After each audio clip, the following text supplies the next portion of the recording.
Apa alasan sebenarnya kamu terjun ke dunia trading? Apakah kamu ingin cepat kaya?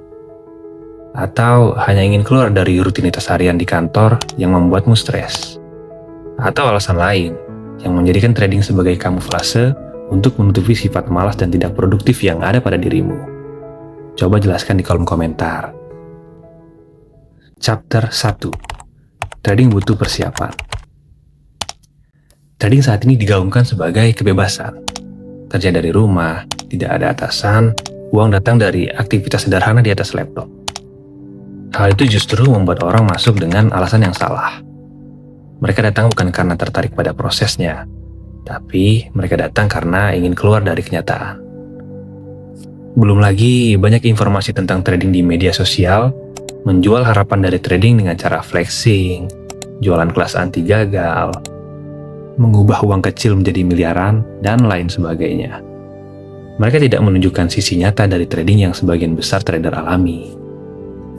Percayalah, trading bukan jalan untuk cepat kaya, dan bukan juga pelarian dari kerja keras. Trading justru melibatkan banyak aspek dalam kehidupan. Trading menuntut kesiapan secara finansial, menuntut kesiapan mental dan emosi, dan menuntut produktivitas lain untuk memanipulasi cara kerja otak agar tidak reaktif terhadap market. Semua kembali ke dirimu sendiri. Sudah sejauh apa persiapanmu untuk terjun ke dunia trading? Apakah makanmu besok hari masih bergantung pada trade hari ini? Bagaimana dengan minggu depan? Apakah itu yang kamu sebut dengan persiapan? Chapter 2. Escape Motivation Bias. Banyak orang berpikir kalau dia tidak cocok kerja kantoran, mungkin trading akan cocok untuknya. Ini tidak sepenuhnya salah, tetapi kita juga harus sadar, trading menuntut sesuatu yang sulit untuk sebagian orang. Seperti yang kita bahas sebelumnya, trading butuh persiapan. Kamu juga harus memegang kendali dan mengambil semua keputusan sendiri, walaupun kamu tidak tahu keputusan itu benar atau salah. Bayangkan bahwa sebagian besar orang mungkin butuh waktu setidaknya 4 tahun untuk menyelesaikan studinya, sebelum merasakan hasil dari pekerjaan pertamanya. Itu artinya, 4 tahun awal hanyalah investasi untuk memantaskan diri. Selain itu, banyak pebisnis menghabiskan bertahun-tahun sebelum akhirnya balik modal. Sekali lagi, itu artinya tahun-tahun awal hanyalah investasi. Bagaimana jika trading punya journey-nya sendiri? Butuh investasi dan jangka waktu tertentu sebelum akhirnya kamu bisa profit konsisten. Apakah kamu masih mau menjalankannya? Pastikan ini bukan pelarian. Pastikan kamu juga punya persiapan untuk journey yang panjang. Chapter 3. Trading Bias.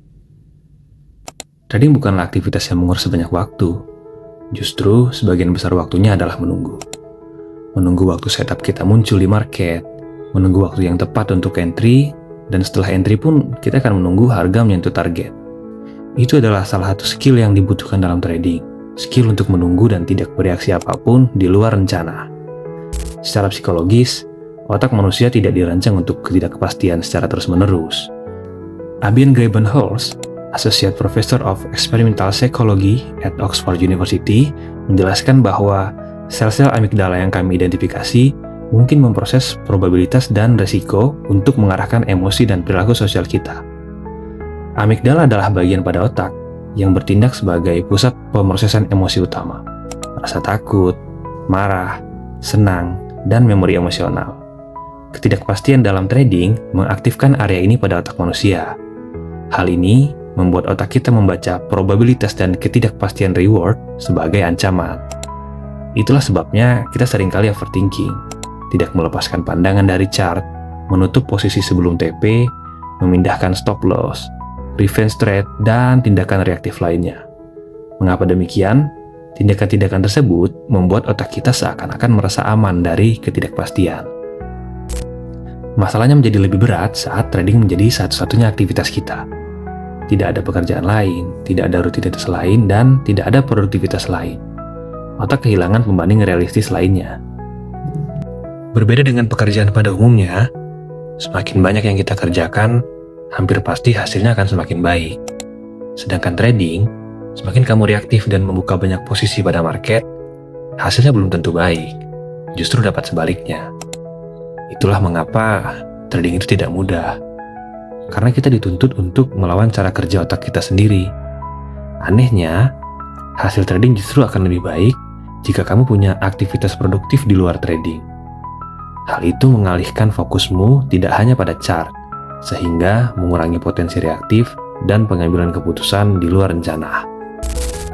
Wolfram Schultz dalam penelitiannya yang berjudul A Neural Substrate of Prediction and Reward juga menunjukkan adanya peningkatan dopamin saat terjadi reward prediction error atau selisih antara realitas dan prediksi. Akibatnya, chart terasa lebih penting dari kenyataan. Loss terasa seperti kegagalan hidup yang berpotensi memicu revenge trading sebagai reaksi otak kita.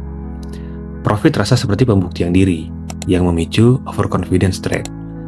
Di titik ini, trading berubah dari aktivitas finansial menjadi aktivitas emosional.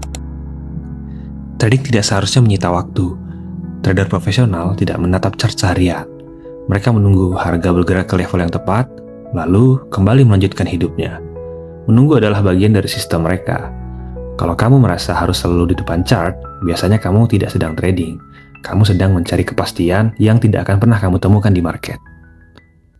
Chapter 4. Psikologi trading sulit untuk diajarkan. Psikologi trading bukan ilmu matematis yang bisa diajarkan dengan rumus dan runtut. Banyak trader mungkin sudah mendengar ratusan kali tentang larangan overtrade, revenge trade, tetap stick to the plan, tapi tetap mereka mengulangi kesalahan yang sama lagi dan lagi. Psikologi trading terkadang muncul dari keadaan hidup kita. Ketenangan saat trading tidak datang dari motivasi, ia datang dari kondisi dan posisi. Trader yang memiliki dana darurat di rekeningnya akan mengeksekusi trading dengan lebih tenang, dan mereka akan melihat loss sebagai data. Sedangkan trader yang menggantungkan kelangsungan hidup besok terhadap trade hari ini akan melihat loss sebagai ancaman. Dan otak mereka akan bereaksi terhadap ancaman. Bukan karena mereka lemah, tetapi karena kesulitan untuk mentoleransi dampaknya. Resign terlalu cepat juga sering berakhir sama. Emosi meningkat, aturan trading rusak, strategi pun berubah-ubah. Bukan karena strateginya gagal, tetapi karena tekanan hidup ikut masuk ke dalam chart. Menariknya, ketenangan trader sering datang dari aktivitas di luar trading, seperti olahraga, hobi, pekerjaan utama, atau rutinitas produktif lainnya. Aktivitas itu memberikan otak reward yang stabil. Saat reward tidak hanya dari market, kamu tidak memaksa market memberikan sesuatu kepadamu. Disitulah keputusan mulai objektif. Trading bukan untuk semua orang. Bukan karena hanya orang pintar yang bisa, tetapi karena tidak semua orang ingin mengenal dirinya sendiri. Trading memperlihatkan hal yang biasanya kita sembunyikan, ketidaksabaran, ketakutan, dan harapan yang berlebih.